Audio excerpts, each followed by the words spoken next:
Uang bukan segalanya, tapi segalanya butuh uang. Istilah ini sering digunakan karena uang adalah barang yang paling dikejar di seluruh penjuru dunia. Semua hal serta urusan yang sifatnya duniawi biasanya akan beres atau tercapai dengan adanya uang. Kesuksesan, pujian, hingga pengakuan seseorang biasanya juga diukur dengan setinggi mana pendapatan orang tersebut. Yang jadi pertanyaan adalah, apakah uang bisa membuat orang bahagia?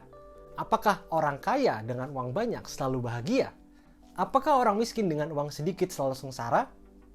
Well, pertanyaan-pertanyaan tersebut terkesan menggelitik tapi menarik buat diulas. Apalagi kita tahu dalam kehidupan seseorang pasti ada fase naik turunnya dalam berbagai macam aspek. Dan sampai sekarang pun belum ada rumus pasti yang bisa menghubungkan antara uang dengan kebahagiaan secara umum. Dalam sudut pandang ilmu ekonomi sendiri, ada cabang ilmu yang disebut dengan happiness economics.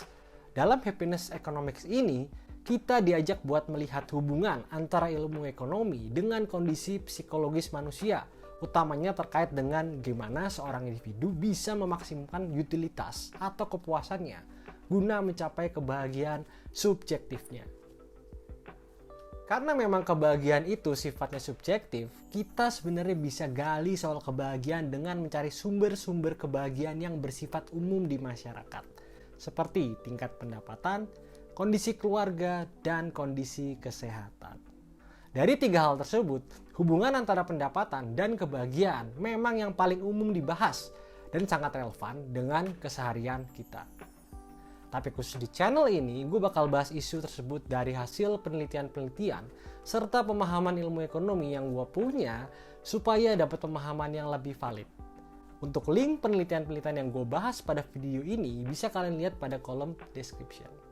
Oke, kita langsung ke intinya aja dengan coba lihat beberapa penelitian terkait dengan topik ini. Penelitian pertama yang mau gue bahas ini berasal dari paper berjudul Income and Happiness Towards a Unified Theory yang ditulis oleh Richard A. Easterlin pada The Economic Journal tahun 2001. Penelitian ini dilakukan dengan menggunakan data survei yang diambil dari responden-responden di berbagai belahan dunia seperti Amerika Serikat, Brazil, India, Jepang, Nigeria, Polandia, dan Filipina. Berikut ini adalah poin-poin hasil penelitian tersebut. Yang pertama, memiliki banyak uang bisa membuat hidup kita lebih bahagia kapanpun kita menginginkan sesuatu. Contohnya, gue suka dan pengen banget punya Honda CR-V dengan harga 500 jutaan. Tapi saat itu uang gue buat TP aja gak cukup, apalagi cash. Seandainya pas waktu itu gue punya uang yang cukup buat beli CR-V, otomatis gue akan lebih bahagia karena keinginan gue tercapai. Yang kedua adalah, orang akan merasa lebih bahagia di masa sekarang ketimbang di masa lalu. Misalnya, gue suka banget sama yang namanya mobil. Dulu pas gue kerja sebagai seorang staff, pendapatan gue adalah 20 juta per bulan. Keinginan gue adalah punya mobil Honda CR-V. Tapi sekarang, posisi gue naik sebagai manajer. Pendapatan gue jadi 40 juta per bulan. Keinginan gue adalah punya mobil BMW, which is harganya lebih mahal, serta memberikan rasa puas di tingkat yang berbeda dibanding ketika dulu gue punya mobil Honda CR-V. Dan di titik saat ini, kalau misalnya gue ditanya lebih bahagiaan mana gue di masa sekarang atau gue di masa lalu, gue pasti bakal jawab, dia lebih happy di masa sekarang lah ketimbang di zaman dulu. Well, tapi sebenarnya penelitian ini bilang kalau kita cenderung membandingkan income kita di masa lalu, which is di kasus gue adalah 20 juta per tahun, dengan keinginan saat ini, which is di kasus gue adalah punya mobil BMW. Jadi ya secara umum memang kita merasa lebih happy di masa sekarang ketimbang di masa lalu. Yang ketiga adalah perasaan bahagia secara umum tidak banyak berubah sepanjang waktu. Dalam konteks ini, misalkan gue yang tadinya manajer dengan gaji 40 juta, kemudian naik jabatan jadi direktur dengan gaji 60 juta per bulan. Tapi di saat yang sama, preferensi gue juga semakin meningkat serta lebih beragam. Misalkan pas jadi manajer, pinginnya cuma BMW aja. Sekarang setelah jadi direktur, jadi deh pingin beli jam-jam tangan mahal karena sering ketemu dengan direktur-direktur dari perusahaan lain. Tapi di penelitian ini, si Richard Easterlin bilang kalau sebenarnya ada paradoks antara pendapatan dan kebahagiaan. Alasannya adalah meningkatnya pendapatan seseorang biasanya akan diikuti dengan meningkatnya keinginan yang semakin tinggi pula. Jadi udah seperti kejar-kejaran antara pendapatan dengan keinginan guna memuaskan hasrat pribadi tersebut.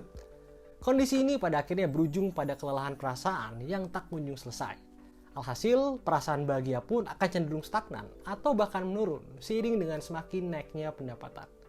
Kondisi paradoks ini dalam ilmu ekonomi disebut dengan Easterlin Paradox. Jadi bisa dibilang kalau pendapatan seseorang naik, maka perasaan bahagia itu juga akan naik. Tapi kenaikan rasa bahagianya semakin lama akan semakin kecil atau bahkan bisa menurun dalam kasus yang sangat ekstrim. Penelitian kedua yang mau gue bahas adalah paper berjudul High Income Improves Evaluation of Life, but Not Emotional Well-Being yang diterbitkan oleh Proceedings of the National Academy of Sciences pada tahun 2010. Penelitian ini ditulis oleh Daniel Kahneman dan Angus Deaton, di mana kedua orang ini merupakan peraih Nobel di bidang ilmu ekonomi, masing-masing pada tahun 2002 dan 2015. Mereka melakukan penelitian ini dengan metode survei di tahun 2008 dan 2009 dengan melibatkan 450.000 responden penduduk dewasa di Amerika Serikat. Berikut adalah hasil penelitiannya. Pertama, pendapatan sangat berpengaruh terhadap emotional well-being. Menurut riset ini, semakin tinggi pendapatan seseorang, maka orang tersebut akan memiliki tata kelola emosi yang lebih baik. Sedangkan orang yang pendapatannya rendah biasanya memiliki kecenderungan tata kelola emosi yang kurang bagus. Bagi orang-orang yang pendapatannya rendah, adanya tambahan masalah-masalah kehidupan lainnya seperti perceraian, kesehatan, perasaan kesepian, dan lain-lain akan semakin memperparah luka batin orang tersebut ketimbang orang yang pendapatannya lebih tinggi. Kedua, ada nilai ambang batas pendapatan dalam menentukan apakah orang tersebut bahagia atau tidak bahagia. Mereka menemukan bukti empiris kalau pendapatan seseorang yang sudah mencapai 70.000 USD per tahun, maka adanya kenaikan pendapatan di level yang lebih tinggi tidak memiliki tambahan tingkat kebahagiaan secara signifikan. Tapi ketika pendapatannya terus meningkat dari bawah menuju ke level 70.000 USD per tahun, peningkatan kebahagiaannya bertambah secara signifikan. Nah, menariknya, selang 11 tahun berikutnya atau di tahun 2021, ada juga nih peneliti lain bernama Matthew A. Killingsworth yang ternyata ngebantah kesimpulan penelitian dari dua orang peraih Nobel Ekonomi sebelumnya tersebut. Dengan menggunakan metode eksperimen dan sampel sebanyak 33.000 responden dewasa di Amerika Serikat, Matthew dalam papernya berjudul Experience Well-Being Rises with Income, Even Above $75,000 per Year, menyebutkan bahwa sebenarnya tidak ada nilai ambang batas atau threshold di mana orang itu bisa dianggap kurang bahagia atau lebih bahagia. Dia juga bilang semakin tinggi pendapatan seseorang biasanya akan mempunyai kecenderungan lebih bahagia serta lebih puas dalam hidupnya. Penelitian keempat yang mau gue bahas ini berasal dari paper berjudul Financial Resources Impact, The Relationship Between Meaning and Happiness yang diterbitkan oleh jurnal Psikologi Emotion di tahun 2022. Penelitian ini melibatkan 500.000 individual yang tersebar di 123 negara dunia. Berikut adalah hasil penelitiannya. Yang pertama, kebahagiaan itu sebenarnya bukan bersifat binary atau hanya sebatas pilihan antara bahagia atau tidak bahagia saja. Selain dipengaruhi oleh kondisi keuangan, perasaan bahagia juga memiliki kaitan dengan bagaimana kita memaknai apa yang kita jalani atau sense of meaning. Menurut para peneliti tersebut, orang dengan uang banyak mungkin aja lebih bahagia. Tapi di kelompok yang berbeda, orang dengan uang yang lebih sedikit justru memandang kebahagiaan dengan cara memaknai apa yang mereka lakukan. Makna tersebut dapat terkait dengan tujuan serta nilai yang mereka yakini bisa memberi kebahagiaan. Ya misalkan aja ambil contoh guru ataupun tenaga pendidik di Indonesia. Seperti kita tahu, penghasilan di sektor pendidikan Indonesia secara umum memang jauh lebih kecil dibandingkan dengan sektor-sektor lainnya. Tapi yang mungkin di sini, para guru dan tenaga pendidik tersebut merasa melakukan sesuatu yang mulia serta berdampak bagi masyarakat luas. Arti atau sense of meaning ini bisa menjadi faktor utama yang membuat mereka tetap stay dengan pekerjaan mereka. Yang kedua, penghasilan lebih tinggi mempermudah proses pemulihan kesehatan mental. Penelitian ini bilang kalau orang dengan penghasilan tinggi memiliki peluang 50% lebih rendah untuk terkena permasalahan kesehatan mental. Dalam konteks ini, orang yang pendapatannya tinggi biasanya selalu memiliki opsi untuk mengurangi atau mengobati luka batinnya, semisal untuk konsul ke psikolog ataupun healing dengan cara-cara lainnya. Sebaliknya, orang yang pendapatannya rendah biasanya memiliki opsi lebih terbatas. Yang ketiga, ada korelasi positif atau hubungan positif antara kebahagiaan dan makna dari sebuah kehidupan. Para peneliti sepakat kalau orang yang bisa menemukan makna dalam hidupnya pasti akan bahagia. Dan kalau orang tidak bisa menemukan makna hidupnya, maka orang tersebut bisa aja akan kurang bahagia. Well, dari 4 penelitian luar negeri yang tadi udah gua ulas, secara umum mungkin kita udah dapet sudut pandang atau gambaran yang cukup solid mengenai hal ini. Lalu gimana dengan konteks Indonesia? Adakah hubungan antara uang dan kebahagiaan buat individu yang tinggal di Indonesia? Buat konteks Indonesia, dari yang gue browsing, emang studi yang bahas soal income dan happiness itu belum banyak yang publish. Tapi paling nggak di sini gue nemu 2 penelitian yang cukup kredibel untuk gue bahas bareng kalian. Oke, paper pertama berjudul New Evidence of Individual Level of Happiness in Indonesia, Does Easterlin Paradox Matter? Yang diterbitkan oleh Jurnal Ekonomi dan Studi Pembangunan di tahun 2016. Hasil penelitian ini bilang kalau tingkat pendapatan masih jadi faktor utama penentu kebahagiaan di Indonesia. Dari hasil permodelan ekonomi, kepala keluarga yang memiliki income lebih tinggi akan memiliki perasaan 1,44 kali lebih bahagia.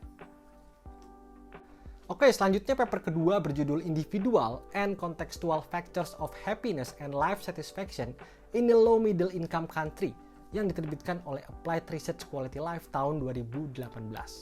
Hasil penelitian ini menyebutkan kalau memang ada hubungan antara pendapatan dan kebahagiaan. Namun untuk kasus Indonesia, hubungan antar keduanya cukup kecil. Artinya secara relatif, penambahan perasaan bahagia naik lebih kecil ketimbang adanya penambahan pendapatan. Oke, dari 2 penelitian di Indonesia bisa disimpulkan kalau sebenarnya pendapatan itu cukup penting dalam membentuk kebahagiaan. Tapi mungkin aja banyak banget di luar faktor pendapatan yang justru sebenarnya bisa membuat kebahagiaan seseorang individu Indonesia itu meningkat secara signifikan dan juga stabil di posisi tersebut. Well, dari penjelasan yang tadi udah gue bahas, ada beberapa kesimpulan yang bisa kita petik terkait hubungan antara pendapatan dan kebahagiaan. Yang pertama, pendapatan lebih tinggi pada dasarnya emang mempermudah mencapai kebahagiaan. Memang sih, tingkat kebahagiaan setiap orang itu pada dasarnya sangat relatif. Tapi secara umum, dengan pendapatan yang lebih tinggi, orang bisa punya alternatif yang lebih banyak, serta lebih cepat untuk mendapatkan kebahagiaan tersebut. Yang kedua, seiring berjalannya waktu, tambahan kadar kepuasan kita akan semakin kecil. Sifat manusia memang cenderung berpegang pada prinsip more is prefer to less, atau bisa dibilang tidak pernah puas. Semakin kita punya banyak uang, biasanya kita semakin mau barang atau jasa yang bagus.